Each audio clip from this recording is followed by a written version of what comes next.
Hello students, मेरा नाम है वालिंदु। कक्षा 10 के विज्ञान की एक और नई क्लास में आप सभी का स्वागत है। चलिए क्लास को शुरू कर लेते हैं। जैसा कि आपको पता है, पिछली क्लास में हमने प्रतिरोध पढ़ा था।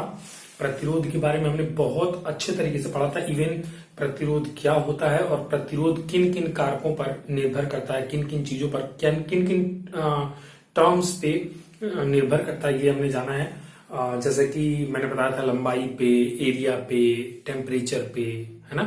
और एक और चीज थी, 4 चीजों पे डिपेंड करता था, लंबाई पे, एरिया पे, है ना, और मटेरियल पे, तार की प्रकृति, है ना, तार की प्रकृति यानी कि मटेरियल पे, और चौथा टेम्परेचर पे। तो उम्मीद मैं यही कर रहा हूँ कि आप रिवाइज करके आए होंगे पहला इसके पीछे वाला लेक्चर, इसके पीछे वाली जो भी क्लास मैंने आपको करवाई है, शायद आप दोहरा के आए होंगे। नोट्स तो आप बना ही रहे होंगे, क्योंकि आप देखिए पढ़ के आएंगे तो क्लास में समझ में आएगा। ये वो टाइम पास वाली क्लासेस नहीं है कि मतलब आए और थोड़ा बहुत देखे, इधर उधर निकल लिए। नहीं, ऐसा नहीं है। आपको प्रॉपर जैसे आप मतलब एक सिस्टमेटिक वे में पढ़ते हैं वैसे पढ़ाया जाता है। तो जरूरी है कि आप चीजों को दोहरा के आइए। आपके पास नोट्स है, वीडियोस में नोट्स वगैरह सब अवेलेबल रहता है, तो आप उसको जब लिखते हैं तो कम से कम पढ़ा भी कीजिए। ठीक है, चलिए। तो आज हमें पढ़ना है प्रतिरोध के बाद आज हमारा जो टॉपिक है, आज हमें पढ़ना है वो है विशिष्ट प्रतिरोध। आज पढ़ना है हमें विशिष्ट प्रतिरोध, है ना। विशिष्ट प्रतिरोध, या फिर इंग्लिश में इसको स्पेसिफिक रेजिस्टेंस बोलते हैं। स्पेसिफिक रेजिस्टेंस, विशिष्ट प्रतिरोध या फिर स्पेसिफिक रेजिस्टेंस क्या होता है बच्चों, ध्यान से देखना, तब आपको समझ में आएगा। बहुत आसान भी है। हाँ, एक चीज मैं आपको जरूर याद दिलाना चाहूंगा कि इसके जस्ट जो पिछला वाला लेक्चर मैंने लिया था, इसके जस्ट पीछे वाली जो क्लास थी, उस क्लास में प्रतिरोध मैंने डिस्कस किया था। और आपको बता दूं कि 4 नंबर का सवाल प्रतिरोध से कई बार पूछा गया है पिछले 4-5 सालों से लगातार, कि प्रतिरोध क्या होता है और प्रतिरोध किन बातों पर निर्भर करता है, बताइए। 4 नंबर का सवाल आता है और उस सवाल का जवाब उस वीडियोस में है। पूरा का पूरा आपको बताया गया है, जैसे आपको नोट्स दिया गया, जैसे समझाया गया है। आप अगर उस चीज को समझ के उसको याद करते हैं, नोट्स को 2-3 बार ही पढ़ते हैं, और वो नोट्स अगर एग्जाम में लिख के आते हैं, 4 नंबर आपको कोई नहीं रोक पाएगा, मिलना ही मिलना है। एकदम मतलब एक्यूरेट लिखवाया मैंने, एक्यूरेट बताया आपको। ठीक है, और मोस्ट इंपोर्टेंट है वो, क्योंकि कई बार मैंने देखा है लास्ट मतलब 5-6 साल में वो लगातार पूछा गया है 4 नंबर में। ठीक है, तो आप उसको करने की मतलब थोड़ी सी प्रैक्टिस कर लीजिए, थोड़ा सा उसको रिवाइज कर लीजिए, और समझ में आ गया तो बस 1-2 बार रिवीजन करेंगे, आप आसानी से चीजों को लिख सकते हैं। ठीक है, चलिए। स्पेसिफिक रेजिस्टेंस या फिर विशिष्ट प्रतिरोध क्या होता है, देखो।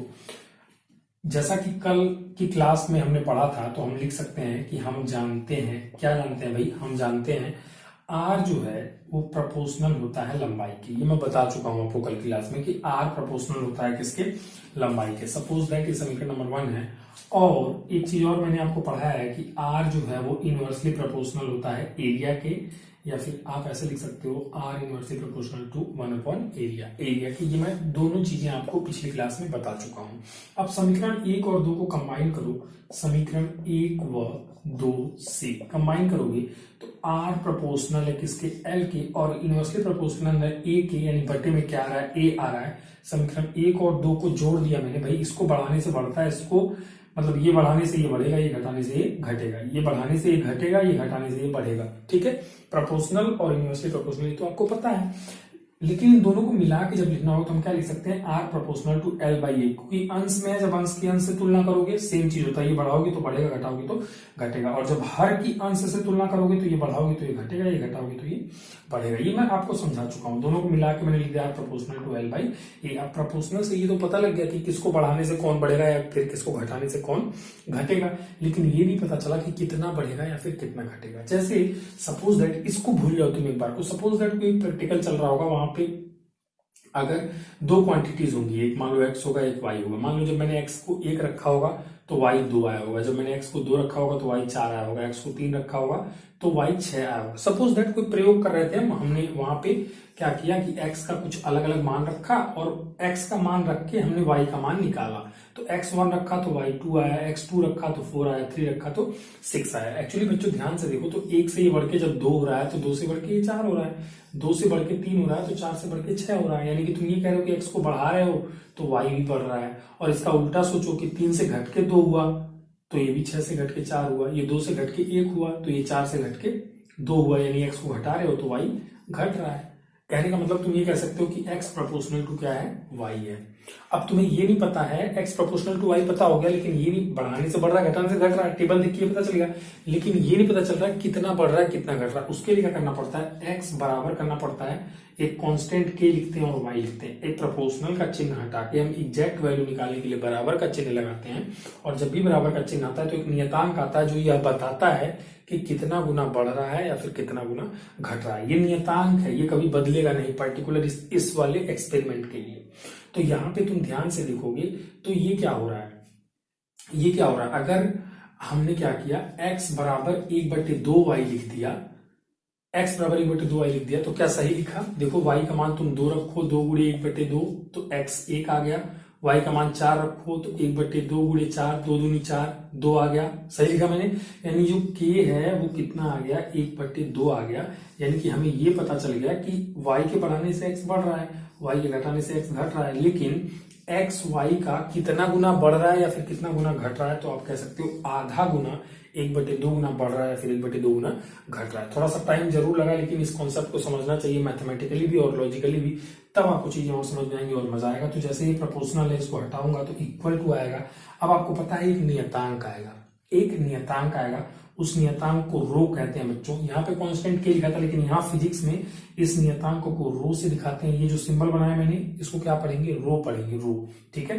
तो एक नियत, ये जैसे प्रोपोर्शनल हटाया बराबर आया तो एक नियतांक आएगा सेम इसी की तरह, तो एक कांस्टेंट आया और साथ में क्या बचा है, L/A, जहां हम ये कह सकते हैं कि जहां रो बराबर क्या है, नियतांक है, जहां रो क्या है, एक नियतांक है, एक कांस्टेंट है। जैसे यहाँ पे k बराबर 1/2 है ना, अब ये 1/2 कभी बदलेगा, यहाँ पे इस पर्टिकुलर टेबल के लिए हमेशा 1/2 रहेगा, ये तो हमेशा 1/2 रहेगा, ये कभी बदलने वाला नहीं है ना, ये कभी बदलने वाला नहीं है। तो ऐसे ही ये वाला भी जो रो है ये भी नियतांक है, ये भी कभी बदलेगा नहीं।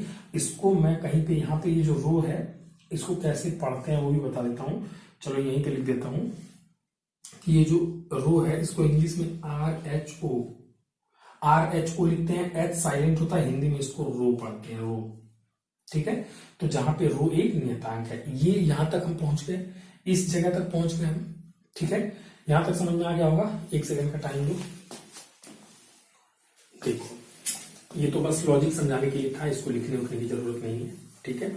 तो एक हमें नियतांक मिल गया, इन दोनों समीकरणों को मिला के आगे बढ़ाने से एक कांस्टेंट मिला, जिसको हमने क्या कहा, रो कहा, या फिर वो एक नियतांक है। ये तो हमें समझ में आ गया, ये हमें बात पता चल गई। अब देखो, अब अगर इसको थोड़ा अलग तरीके से डील किया जाए, इस नियतांक को निकाला जाए, थोड़ा सा अलग तरीके से डील किया जाए, इस नियतांक को अगर निकाला जाए, चूंकि तुम्हें पता था कि R बराबर क्या है, रो है, L है, बटे A है, बटे 1 करके तिरे गुणा तो कर ही सकते हो। तो कहां पहुंचोगे तुम, R इंटू A बराबर रो इंटू L, 1 से गुणा होगा तो रो इंटू L। तो रो बराबर क्या लिख सकते हो, रो बराबर लिख सकते हो R इंटू A बटा L लिख सकते हो। अब ये रो क्या हो गया, अलग से ये जो कांस्टेंट है इसको हमने निकाल लिया कि रो का अगर देखा जाए रिलेशन, तो रो बराबर क्या होता है, R into A by L होता है। यहां पे जो ये रो मिला है ना, इसी रो को बच्चों विशिष्ट प्रतिरोध, इसी को हम लोग क्या कहते हैं, विशिष्ट प्रतिरोध, है ना, विशिष्ट प्रतिरोध, या फिर इंग्लिश में स्पेसिफिक रेजिस्टेंस, या इसी को हम लोग वैद्युत प्रतिरोधकता, इसी को वैद्युत प्रतिरोधकता भी कहते हैं, वैद्युत प्रतिरोधकता, या फिर इंग्लिश में इसको इलेक्ट्रिकल रेजिस्टिविटी भी कहते हैं, इलेक्ट्रिकल रेजिस्टिविटी, इलेक्ट्रिकल रेजिस्टिविटी, है ना। ये जो रो स्पेशली निकल के आया है, ये एक नियतांक है, कहां से मिला है, हमें प्रतिरोध के जो रिलेशंस पता थे उनको कंबाइन करने के बाद ये कांस्टेंट मिला था। इसको रो से रो पढ़ते हैं, ठीक है। और इसका मान कितना होता है, R into A by L होता है, R into A by L होता है। लेकिन इस रो को एक स्पेशल नाम दे दिया हमने, क्या कहा इसको कि ये क्या है, ये विशिष्ट प्रतिरोध है, या फिर वैद्युत प्रतिरोधकता है, या फिर इंग्लिश में विशिष्ट प्रतिरोध को स्पेसिफिक रेजिस्टेंस और वैद्युत प्रतिरोधकता को इलेक्ट्रिकल रेजिस्टिविटी कहते हैं। तो आपको इलेक्ट्रिकल रेजिस्टिविटी समझ में आ गई होगी, इलेक्ट्रिकल रेजिस्टिविटी या फिर विशिष्ट प्रतिरोध रो समझ में आ गया होगा। रो क्या है, एक्चुअली एक नियतांक है, रो एक्चुअली क्या है, एक नियतांक है। अगर नियतांक है तो रो का मान कभी भी बदलने वाला नहीं है। अगर सेम मटेरियल का 2, 3, 4, 10, 20, 100 तार है तो उन अलग अलग तारों का प्रतिरोध अलग अलग हो सकता है, लेकिन विशिष्ट प्रतिरोध अलग अलग नहीं हो सकता, क्योंकि विशिष्ट प्रतिरोध क्या है, नियतांक है, वो कोई बदलने वाला नहीं है। ये आपको ध्यान रखना है। तो प्रतिरोध और विशिष्ट प्रतिरोध में फर्क क्या है कि प्रतिरोध का मान बदलता रहता है, लेकिन विशिष्ट प्रतिरोध का मान बदलता नहीं है। हाँ, ये अलग बात है कि ये टेम्परेचर डिपेंडेंट होता है, टेम्परेचर बदलने से इसके ऊपर प्रभाव पड़ते हैं, लेकिन अगर सेम मटेरियल की बात करेंगे तो सेम मटेरियल के लिए कभी भी रू का मान बदलता नहीं है। ठीक है, तो उम्मीद करता हूं ये समझ में आया होगा। अगर हम विशिष्ट प्रतिरोध या फिर वैद्युत प्रतिरोधकता का मात्रक लिखें, मैं यहाँ पे लिख देता हूं, यहीं पे लिख देता हूं। अगर इसका मात्रक लिखें रो का, रो की बात चल रही है तो इसी की बात कर लेते हैं। इसके मात्रक की बात करें, मात्रक कैसे लिखोगे, मैं बार बार आपको मैंने पढ़ाया हुआ है ना, रो का मात्रक चाहिए मुझे, मैं रो का मात्रक बता रहा हूं। ठीक है, तो रो का मात्रक, रो का फॉर्मूला मुझे पता है, तो मैं क्या करूंगा, रो का मात्रक बराबर आर का मात्रक। रेजिस्टेंस को किसमें नापते हैं, बोलो, ओम में, तो ओम लिखोगे, या चलो हिंदी में लिख देता हूं, ओम। यह गुणे का चिन्ह है तो डैश लगाओ। एरिया को किसमें नापते हो, स्क्वायर मीटर में, तो मीटर का स्क्वायर लगाओ, बटे लंबाई किसमें नापते हो, मीटर में। सरसाई सिस्टम में लिख दो, मात्रक अपने आप निकल जाएगा। 1 मीटर से 1 मीटर कट जाएगा, तो यहाँ पे मात्रक क्या आ जाएगा, ओम मीटर आ जाएगा। मात्रक क्या आ जाएगा, ओम मीटर आ जाएगा। ठीक है, तो उम्मीद करता हूं यहां तक तो आपको सारे लॉजिक समझ में आए होंगे। एक बार क्या करना, आप इसका स्क्रीनशॉट ले लेना, प्रॉपर नोट्स आपको लिखना है, चीजें तो समझ में आई ही होंगी। एक बार स्क्रीनशॉट ले लो आप। ठीक है, फिर अभी इसके आगे बात करते हैं। ओके स्टूडेंट्स, चलिए रो के कॉन्सेप्ट को थोड़ा सा और क्लियर करते हैं। रो बराबर क्या पढ़ा है हमने, रो बराबर R into A by L पढ़ा है। ठीक है, जहां पे रो विशिष्ट प्रतिरोध है, जस्ट इसके पहले मैंने पढ़ाया रो बराबर R into A by L पढ़ा है। यदि कभी किसी केस में ऐसा हो जाए बच्चों की जो तार हमने लिया है, जो वायर हमने लिया है, उसका जो ए फॉर एरिया, लेकिन कौन सा एरिया, अनुप्रस्थ काट वाला है, अनुप्रस्थ काट का क्षेत्रफल, एक्चुअली ये तार की मोटाई बताता है। ठीक है, तो यदि एरिया, ये जो एरिया है तार की जो मोटाई बता रहा है, ये अनुप्रस्थ काट का क्षेत्रफल, ये वाला एरिया पढ़ा चुका हूं मैं, पिछले क्लासेस में करा चुका हूं मैं। तो यदि ए बराबर 1 स्क्वायर मीटर हो जाए, है ना, और तार की लंबाई 1 मीटर ले ली जाए, तब क्या होगा, रो बराबर आर इंटू ए का मान 1 हो गया, डिवाइडेड बाई एल का मान भी कितना हो गया, इस केस में 1 हो गया, तो रो बराबर कितना हो जाएगा, आर हो जाएगा। रो बराबर कितना हो जाएगा, आर हो जाएगा। यानी कि 1 स्क्वायर मीटर अनुप्रस्थ काट के क्षेत्रफल और 1 मीटर लंबाई वाले तार का जो विशिष्ट प्रतिरोध है, उस केस में उसके प्रतिरोध के बराबर हो जाएगा। यानी कि जैसे हम प्रतिरोध निकालेंगे वैसे ही उसका विशिष्ट प्रतिरोध निकल जाएगा। उस केस में रो और आर बराबर होते हैं। तो इसलिए विशिष्ट प्रतिरोध की परिभाषा अगर लिखनी हो तो इस कॉन्सेप्ट, इस लॉजिक के हिसाब से फिजिक्स में कैसे लिख सकते हैं, लिख सकते हैं कि किसी पदार्थ का विशिष्ट प्रतिरोध वह प्रतिरोध है जो उस पदार्थ के 1 मीटर लंबे व 1 स्क्वायर मीटर अनुप्रस्थ काट के क्षेत्रफल के तार द्वारा उत्पन्न किया जाता है। देखा आपने, 1 स्क्वायर मीटर अनुप्रस्थ काट का क्षेत्रफल, 1 मीटर लंबाई वाला तार से जो प्रतिरोध उत्पन्न किया जाएगा वो क्या कहलाएगा, विशिष्ट प्रतिरोध कहलाएगा। तो यहाँ पे विशिष्ट प्रतिरोध का एक और लॉजिक आपको पता चल गया। इसको थोड़ा सा और समझ लेते हैं। एक नोट पॉइंट यहाँ पे लिखा है मैंने, उसको पहले समझ लो, फिर बाद में पढ़ेंगे अभी इसको। ठीक है, पहले समझ लो। जैसे मान लो एक वायर है हमारे पास, ये वायर है, ठीक है, इस वायर की लंबाई मान लो L है। वायर की लंबाई कितनी है, मान लो L है। इसका मान लो स्पेसिफिक रेजिस्टेंस रो है और इसका प्रतिरोध R है। स्पेसिफिक रेजिस्टेंस कितना है, रो है, और इसका प्रतिरोध कितना है, R है। मैं आपको बता रहा हूं लंबाई कितनी है, L है इस तार की। सपोज दैट इस तार को यहां से कट कर दिया, यहां से क्या हुआ, किसी ने कैंची मार दी इस तार पे, इसको कट कर दिया। तार को कट करोगे तो ये तार के 2 टुकड़े हो जाएंगे, तार के 2 टुकड़े हो जाएंगे, एक टुकड़ा ये हो जाएगा, एक टुकड़ा ये हो जाएगा। ठीक है, 2 टुकड़े हो जाएंगे। अब मान लो इसकी लंबाई L1 है, इसकी लंबाई L2 है, भाई लंबाई अलग अलग हो जाएगी, इसकी L1 और इसकी कितनी है, L2 है। तो मैंने क्या बताया था अभी थोड़ी देर पहले कि विशिष्ट प्रतिरोध कभी भी अगर मटेरियल आप नहीं बदलोगे, हाँ अलग अलग मटेरियल का तार जो होता है, जैसे कि कॉपर, लोहा, एल्यूमिनियम, उनका विशिष्ट प्रतिरोध भी अलग अलग होता है, लेकिन सेम मटेरियल का जो विशिष्ट प्रतिरोध होगा, स्पेसिफिक रेजिस्टेंस, वो कभी नहीं बदलेगा। यही तार था मेरा, मैंने इसी को काट के 2 टुकड़े किए हैं, तो मटेरियल तो वही है, तार तो सेम टू सेम है। तो जो इसका विशिष्ट प्रतिरोध है अभी कितना, रो, काटने के बाद भी कितना रहेगा, रो, और काटने के बाद भी कितना रहेगा, रो। लेकिन जो प्रतिरोध है ना स्टूडेंट्स, प्रतिरोध ये लंबाई पर भी डिपेंड करता है, ये एरिया पर भी डिपेंड करता है। ये रो की तरह आर नियतांक नहीं है, आर बदल जाता है लंबाई और एरिया बदलने से। तो एरिया तो नहीं बदला लेकिन लंबाई बदल गई, एरिया नहीं बदला लेकिन लंबाई बदल गई, तो आर बदल जाएगा, इसका प्रतिरोध चेंज हो जाएगा। मान लो कुछ भी हो गया, R1 हो गया, इसका क्या हो गया, कुछ भी हो गया, मान लो R2 हो गया। मेरे कहने का मतलब ये है कि लंबाई और एरिया तो नहीं बदली क्योंकि तार को काटा, मोटाई तो वही है, लेकिन लंबाई बदल गई। लंबाई बदलने से प्रतिरोध तो बदल जाता है, लेकिन विशिष्ट प्रतिरोध नहीं बदलता है, वो हमेशा नियतांक रहता है किसी भी पर्टिकुलर मटेरियल के लिए। तो उम्मीद करता हूँ विशिष्ट प्रतिरोध को आपको बहुत अच्छे से समझ में आ गया होगा, और इसीलिए मैंने विशिष्ट प्रतिरोध के लिए नोट पॉइंट यहाँ पे डाला हुआ है कि एक धातु के अलग अलग लंबाई के 2 टुकड़े करने पर, एक धातु के, लिखा हुआ एक धातु के, मटेरियल आपको चेंज नहीं करना है। मटेरियल चेंज करने से स्पेसिफिक रेजिस्टेंस भी चेंज हो जाता है, ठीक है। अदरवाइज सेम मटेरियल के लिए नियतांक है। तो एक धातु के अलग अलग लंबाई के 2 टुकड़े करने पर उनकी प्रतिरोधकता का मान समान रहता है। प्रतिरोधकता, या फिर इसको क्या कहते हैं, प्रतिरोधकता कहते हैं, या फिर विशिष्ट प्रतिरोध कहते हैं। अभी पीछे मैंने बताया था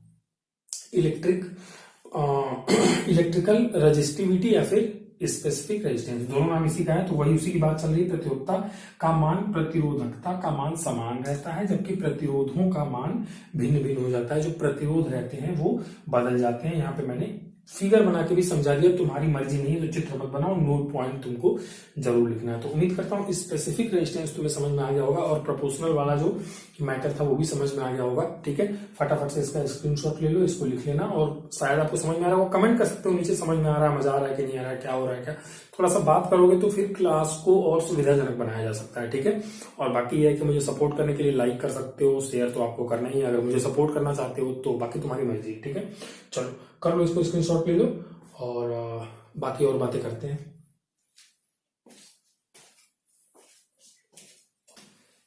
ओके चलिए स्टूडेंट्स, थोड़ा सा एक आध न्यूमेरिकल लगाते हैं, एक आध सवाल लगाते हैं, तो लॉजिक और क्लियर होगा और भी मजा आएगा। अच्छा एक चीज, छोटी सी चीज और बता, एक डिस्कस कर लेता हूँ ऐसे ही। जैसे पिछले केस में क्या हुआ था कि जब हमने क्या लिखा था, R proportional to L by A लिखा था, फिर हमने कहा प्रोपोर्शनल हटेगा तो इक्वल टू आएगा, इसके बदले में एक कांस्टेंट आएगा K, और वो कांस्टेंट लेकिन यहाँ पे रो आया था जिसको स्पेसिफिक रेजिस्टेंस कहते हैं हम, और L बाई A आ गया था। तो ये रो जो निकला है कांस्टेंट, ये जो स्पेसिफिक रेजिस्टेंस जो कभी बदलता नहीं है, ये कैसे निकला है, जैसे मैंने x और y का टेबल बनाया था ना, बनाने के बाद में क्या हुआ था, x और y में रिलेशन निकाला था ना, मैंने देखा था कि कितना गुना हो रहा है, 2 गुना, आधा गुना, 3 गुना, 1.5 गुना। ऐसे ही प्रयोग करते हैं, एक्सपेरिमेंट, लंबाई बदलते हैं, एरिया बदलते हैं, ठीक है, प्रतिरोध निकालते हैं, फिर एक टेबल बनाते हैं, और टेबल बना के फिर ये रो बराबर R into L by A formula होता है ना, तो इस फॉर्मूले से ये रो का मान यहां से निकालते हैं, या फिर इस नियतांक का मान निकालते हैं, ठीक है। टेबल बनाते हैं, जैसे यहाँ पे 2 गुना, 3 गुना, आधा गुना पता चला, वैसे यहाँ पे भी वही, जैसे ये समीकरण मैंने जस्ट अभी इसके पहले समझाया था कि जैसे ये समीकरण में हमने जज किया कि कितना गुना होगा, वैसे एक्सपेरिमेंट करके यहाँ रो को भी जज किया जाता है कितना गुना हो। तो इसलिए मैंने ज्यादा डिटेल में नहीं किया, मैंने कहा बराबर हटाएंगे, कांस्टेंट आएगा, और कांस्टेंट कितना आएगा, रो आएगा। पहले से ये एक्सपेरिमेंट किया गया, पहले से बताया गया, ठीक है, तो वो चीज आपके लिए आसान हो जाती है। चलिए एक सवाल लगाते हैं, थोड़ा लॉजिक और क्लियर होगा। न्यूमेरिकल बहुत मजा आता है मुझे फिजिक्स में करने में, क्योंकि शायद न्यूमेरिकल लगाने से ही हमें थोड़ा सा कॉन्सेप्ट और ज्यादा क्लियर होता है और चीजें क्लियर हो जाती है। कहता है दिए गए पदार्थ के किसी L लंबाई तथा A मोटाई के तार का प्रतिरोध R ओम है। तो कोई तार होगा, ठीक है, ये तार है, इसकी लंबाई कितनी है, L है, इसकी मोटाई कितनी है, A है, और इसका जो प्रतिरोध है वो R बराबर कितना है, 8 ओम है। अच्छा तुमको पता है स्टूडेंट्स कि अगर लंबाई या फिर एरिया चेंज कर दिया जाएगा तो स्पेसिफिक रेजिस्टेंस तो नहीं बदलेगा, लेकिन जो रेजिस्टेंस होगा, प्रतिरोध होगा, वो बदल जाएगा। और यहाँ पे प्रतिरोध की बात कर रहा है, ना कि विशिष्ट प्रतिरोध की। तो ये बदल जाएगा अगर इसको काट दिया जाए। तो इस तार का अगर प्रतिरोध मैं लिखूं, मान लो R1 है, सपोज दैट इस तार का प्रतिरोध, ये R1 मान लिया मैंने, इसको कितना मान लिया, R1 मान लिया, और वो दिया हुआ है, दिए गए पदार्थ के किसी L लंबाई तथा A मोटाई के तार का प्रतिरोध 8 ओम है। तो ये प्रतिरोध 8 ओम यहाँ पे दिया हुआ है, ठीक है। तो रेजिस्टेंस बराबर वैसे होता क्या है, रो इंटू आर बराबर क्या होता है, रो इंटू एल बाई ए होता है कि नहीं, रो इंटू एल बाई ए होता है। तो मैंने R1 बराबर फॉर्मूला लिख दिया रो इंटू एल बाई ए, और इस तार का R1 हमें दिया हुआ है कितना, 8 ओम, तो मैंने लिख दिया 8 ओम। ठीक है, अभी तक यहां तक पहुंच गए हम, हमें जो जानकारी निकालनी थी निकाल के लिख दिया। अब आगे देखो, इसी पदार्थ के, यही वाला पदार्थ है जिससे ये तार बना है, उसी पदार्थ से किसी अन्य तार का प्रतिरोध क्या होगा जिसकी लंबाई L/2 और मोटाई 2a है। यानी कि जो मटेरियल यहाँ पे यूज हुआ है वही सेम मटेरियल का तार बनाऊंगा, लेकिन इस बार क्या होगा, वो तार कैसा होगा, वो तार उसका एरिया 2a हो जाएगा और लंबाई आधा हो जाएगी, L/2 हो जाएगी। तो इसका प्रतिरोध मान लो R2 है, तो वो कितना होगा यही पूछ रहा है। ठीक है, वही पूछ रहा है। तो सिंपल है, R2 बराबर में मैं क्या फॉर्मूला लगाऊंगा, यही वाला लगाऊंगा, रो जो इसका रो था सेम टू सेम, क्योंकि रो का मान तो, रो तो बदलेगा नहीं क्योंकि मटेरियल सेम है। तो R2 बराबर रो इंटू एल बाई ए लिखूंगा, रो इंटू एल बाई ए, लेकिन इसका L कितना हो गया, L/2 हो गया है, तो L की जगह पे कितना रखना पड़ेगा, L/2, और इसके बटे में एरिया इसका कितना हो गया, 2a हो गया, तो एरिया की जगह पे मैं कितना रख दूंगा, 2a रख दूंगा। मेरी बात को समझना, फॉर्मूला क्या होता है, R बराबर रो इंटू एल बाई ए होता है। इस तार के लिए मैंने फॉर्मूला लिखा R, मैंने इसका प्रतिरोध R1 मान लिया, तो फॉर्मूला लिखा, और वो चूंकि दिया है कितने ओम के बराबर, 8 ओम के, तो फॉर्मूला लिख के मैंने लिख दिया 8 ओम। इसका प्रतिरोध R2 मुझे निकालना है, तो पहले मैं R2 का फॉर्मूला लिखूंगा रो इंटू एल, लेकिन L इसका L/2 है, तो मैं L/2 रखूंगा, और डिवाइडेड बाई ए, लेकिन इसका एरिया, इस तार का मैं प्रतिरोध R2 निकालना हो तो 2a, वो एरिया यहाँ पे रखूंगा। अब मैंने एरिया रख दिया, अब मुझे कोई दिक्कत नहीं है। तो R2 बराबर, यहाँ से रो तो वही रहेगा क्योंकि जो रो ये है वही रो ये भी है, सेम टू सेम, ये रो तो वही उतार दिया मैंने, L/2, ये ऐसे लिखा है ना L/2, और डिवाइडेड बाई का मतलब भागा 2a, इसके बटे 1 लिख सकते हो, तो L/2 गुड़े 1 ऊपर जाता है, 2a नीचे आता है, तो L/2 दूना 4a हो जाता है। मेरे कहने का मतलब ये है कि ये 2 इसमें नीचे आ जाएगा, गुड़ा हो जाएगा। तो समझ में अगर नहीं आता, इसलिए मैंने थोड़ा सा मैथ को और बड़ा मतलब एक्सप्लेन कर दिया, थोड़ा सा और ब्रॉड करके समझा दिया। तो L बाई मैं क्या लिख सकता हूँ, ये 2 दूना नीचे आ जाएगा, 4a हो जाएगा, या फिर इसको अच्छे से लिखूं तो बटे 4 है, 1/4 इसको लिख दो, रो को वही रहने दो, L को वही रहने दो, बटे ये 4 तुमने निकाल दिया तो a लिख दिया। R2 निकल गया इसका, लेकिन मुझे वैल्यू निकालनी है, प्रतिरोध क्या होगा वैल्यू निकालनी, क्योंकि पहले वाले का तो 8 ओम दिया हुआ है, तो रो इंटू एल बाई ए, 8 ओम दिया है ना, तो यहाँ देखो rho L by A same चीज है ना, इसके जगह पे यही 8 ओम रख दो, तो बराबर 1/4 गुणे 8 ओम, 4 करने 4 दूना 8, इस पूरे की जगह पे देखो ना ये 8 ओम है, तो इसकी जगह पे मैंने क्या रख दिया, 8 रख दिया, 4 करने 4 दूना और 2 करने 2, तो बराबर कितना आ गया, R2 बराबर कितना आ गया, 2 करने 2, 2 ओम आ गया। यानी कि, सॉरी अगर आवाज धीरे आई हो, यानी कि मैं रात में वीडियो कर रहा हूँ तो बहुत चिल्ला नहीं रहा हूँ, ठीक है, आराम आराम से पढ़ा रहा हूँ, इस समय 1:30 बज रहा है वैसे रात का, तो इसलिए थोड़ा सा मैं आराम से बात कर रहा हूँ, फिर भी आपको सुनाई दे रहा होगा, मुझे पूरी उम्मीद है। एक बार कमेंट कर देना कि हाँ सब सुनाई दे रहा है, समझ में आ रहा है, ठीक है। चलो, तो ये जो मोटा वाला तार था, पहले वाले का तो 8 ओम था, ये जो मोटा वाला तार था, जो लंबाई आधा होके तार की मोटाई हमने डबल कर दी, मटेरियल सेम रखा, लेकिन इसका जो प्रतिरोध है वो बदल गया, वो घट गया, वो 2 ओम हो गया। पहले 8 ओम था, अब कितना हो गया, 2 ओम हो गया। दोनों तार में देखो ना, इसका प्रतिरोध 8 ओम, इसका प्रतिरोध 2 ओम, लेकिन इसका जो स्पेसिफिक रेजिस्टेंस है रो, पता नहीं मुझे, लेकिन जो भी है, जो इसका है वही इसका है, रो बदलता नहीं, और प्रतिरोध क्या होता है, तार की लंबाई और चौड़ाई यानी कि मोटाई बदलने से बदल जाता है, ठीक है। तो उम्मीद करता हूँ इस एग्जाम्पल से और अच्छा क्लियर हुआ होगा। फटाफट से एग्जाम्पल भी लिख लो, एक एग्जाम्पल और कराऊंगा, फिर क्लास को खत्म करूंगा, स्क्रीनशॉट ले लेना इसका। ओके स्टूडेंट्स, चलिए एक एग्जांपल और करते हैं। ये विशिष्ट प्रतिरोध के ऊपर एग्जांपल है, रो जो आज की क्लास में हमने किया है उसके ऊपर पर्टिकुलर सवाल है, लेकिन बहुत कुछ जानने को मिलेगा, थोड़ा इंटरेस्टिंग है। देखो कह रहा है यदि 120 मीटर लंबे, 120 मीटर लंबे, सॉरी ये सेंटीमीटर है, सवाल में सेंटीमीटर मैंने ध्यान नहीं दिया, तो सवाल देखना, यदि 120 सेंटीमीटर लंबे और 0.04 मिलीमीटर व्यास वाले तार का प्रतिरोध 25 ओम है, तब तार के धातु के विशिष्ट प्रतिरोध की गणना कीजिए, यानी कि रो निकालना है। तो सबसे पहले तो जो दिया है उसको फिजिक्स के फॉर्म में लिखते हैं, फिर फॉर्मूले में बिठाएंगे, आराम से सवाल सॉल्व हो जाएगा। तो चलो देखो फटाफट से क्या होगा, यदि 120 सेंटीमीटर लंबे, यानी कि लंबाई L दिया हुआ है कितना, 120 सेंटीमीटर।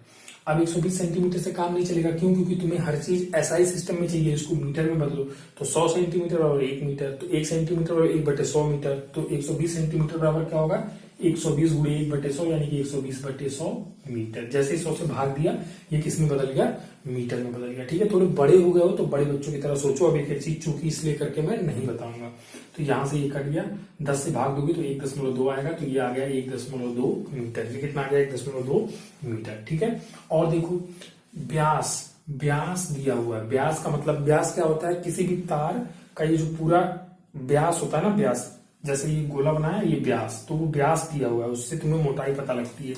तो कह रहा है 0.04 मिलीमीटर। व्यास त्रिज्या का दूना होता है, आप सभी को पता है। त्रिज्या r मान लें तो उसका दूना व्यास होता है, और वो दिया है 0.04 मिलीमीटर। ठीक है, लेकिन हमें व्यास से तो कोई लेना देना है नहीं, हमें त्रिज्या की जरूरत पड़ सकती है, इसलिए मैं r निकाल लेता हूं। 0.04/2 हो जाएगा, 2 से भाग दे दोगे, मिलीमीटर बराबर 0.0, ये 2 से काट देना, 2 एक 2 दूनी 4, तो 0.02 मिलीमीटर। अब मिलीमीटर से भी काम नहीं बनेगा, मिली हटाओ, इसको मीटर में बदलो, तो ये हो जाएगा 0.02 गुणे 10⁻³ मिली का मान कितना होता है, 10⁻³ वो मैंने रख दिया। क्या मिली, बार बार बोल रहा हूँ, हिंदी में लिख लेना मिलीमीटर, तुम्हें कंफ्यूजन नहीं होगा, हिंदी में लिख लेना। तो मिली का मान रख दिया, अभी किस में बदल गया, मीटर में। तो इसको और अच्छे से लिख दो, तो ये देखो 2 अंक पीछे दशमलव है ना, तो इसको 2 गुणे 10⁻² लिख सकते हो, और गुणे 10⁻³ पहले से था, ये मीटर में, तो ये 2 गुणे, अब -2 और -3 मिलके -5 हो गया, तो 10⁻5 मीटर। अगर चलो ओके, सॉरी लाइट चली गई यहाँ पे। ठीक है, लाइट कट हो गया, फिर भी मैं इमरजेंसी वाला काम कर रहा हूँ थोड़ा सा, वीडियो में अगर अप डाउन होगा तो कोई दिक्कत नहीं, संभाल लेना। ठीक है, इस सवाल को करते हैं, फिर लेक्चर को खत्म करेंगे। ठीक है, चलो, तो r कितना आ गया, r हमें मिल गया कितना, 2 गुणे 10⁻5 मीटर। ठीक है, चलो सवाल को आगे बढ़ाते हैं। यहाँ तक तो हम पहुंच गए, 0.04 मिलीमीटर व्यास वाले। ठीक है, यहाँ तक तो पहुंच गए।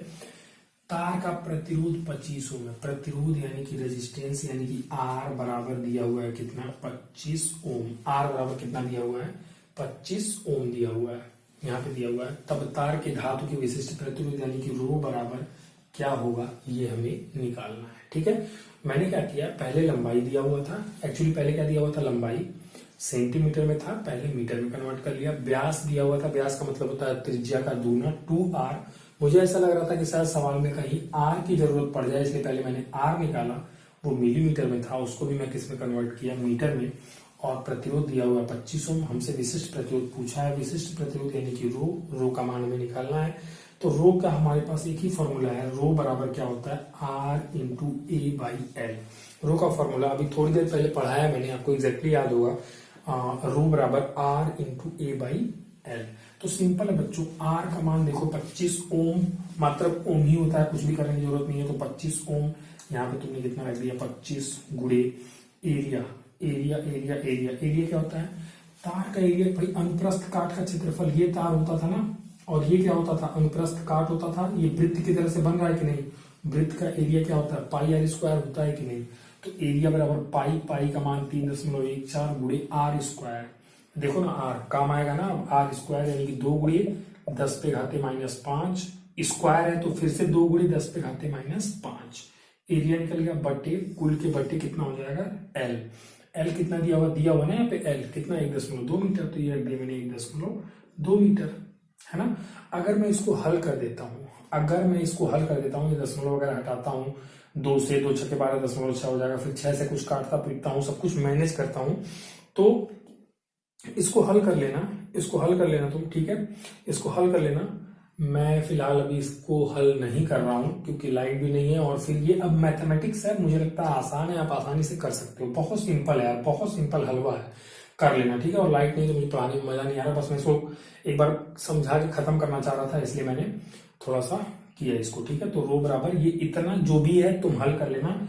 हमसे क्या पूछा था, विशिष्ट प्रतिरोध, इसकी गणना करनी थी रो की, और वो विशिष्ट प्रतिरोध रो इतना आ गया। इसका मात्रक क्या होता है, ओम मीटर। मात्रक क्या होता है इसका, ओम मीटर। तो मैंने इसका मात्रक लिख दिया, समथिंग जो भी आएगा इतना ओम मीटर होगा उस तार का विशिष्ट प्रतिरोध। ठीक है, तो उम्मीद करता हूँ विशिष्ट प्रतिरोध के सवाल भी शायद अब आप लगा सकते हैं, थोड़ा बहुत हैंडल कर सकते हैं, थोड़ा बहुत सोच सकते हैं, क्योंकि यहाँ पे मैंने आपको क्लियरली समझा दिया है, बहुत सारे एग्जांपल्स भी 1-2 करवा के, और मैं टिपिकल एग्जांपल मैं लेके आता हूँ, मैं कराता हूँ, ताकि आपको थोड़ा और भी चीजें, जैसे यहाँ पे मात्रक वगैरह बदलना जरूरी था, जो बहुत सारी चीजें करनी पड़ी इसमें, तो आपको मैक्सिमम चीजें जानने को मिलती है। ठीक है, तो उम्मीद करता हूँ आपको समझ में आया होगा, और इसका स्क्रीनशॉट तो आप ले लेंगे, सवाल आप लगा लेंगे फटाफट से। विशिष्ट प्रतिरोध यहाँ पे खत्म होता है, और नेक्स्ट क्लास में अब हम आगे आई थिंक ओम्स लॉ पढ़ने वाले हैं। देख लूंगा मैं क्या हमारा टॉपिक है, लेकिन जो भी होगा नेक्स्ट क्लास में कंटिन्यू करेंगे। आज के लिए इतना ही था। ओके, तो देख लो, शेयर वेयर कर दो अगर आपसे हो पाता है तो। बाकी मेहनत से पढ़ रहे हो तो मेहनत से पढ़ो, ठीक है। अगर पढ़ रहे हो तो मेहनत से पढ़ो। देखो, दुनिया में बहुत सारी उल्टी सीधी चीजें हो ही रही हैं, चली रही हैं, उस पर ध्यान नहीं देना है। आपको हमेशा पॉजिटिव सोचना, अच्छी चीजों के बारे में सोचना, और आपको अच्छा बनना है, कुछ करना है लाइफ में, तगड़ा वाला। ठीक है, तो उसके लिए पढ़ना तो पड़ता है भाई, मेहनत करनी पड़ती है ना। तो उम्मीद करता हूँ आप करेंगे, और मुझे सपोर्ट करिएगा थोड़ा सा। चैनल को सब्सक्राइब नहीं किया तो कर लीजिएगा। बाकी शेयर खूब कर दो यार, जहां जहां जिसको इसको जानते हो, पढ़ने वाले बच्चों को सबको शेयर कर दो। ढेर सारे लोग मिलके पढ़ो, टाइम से पढ़ने आ जाया करो क्लास में। थोड़ा सा सब लोग मिलके पढ़ेंगे, वहां पे कमेंट वगैरह करते रहोगे, बातचीत करते रहोगे, तो माहौल बना रहेगा, थोड़ा सा पढ़ने में मन लगेगा। ओके, चलिए, थैंक यू।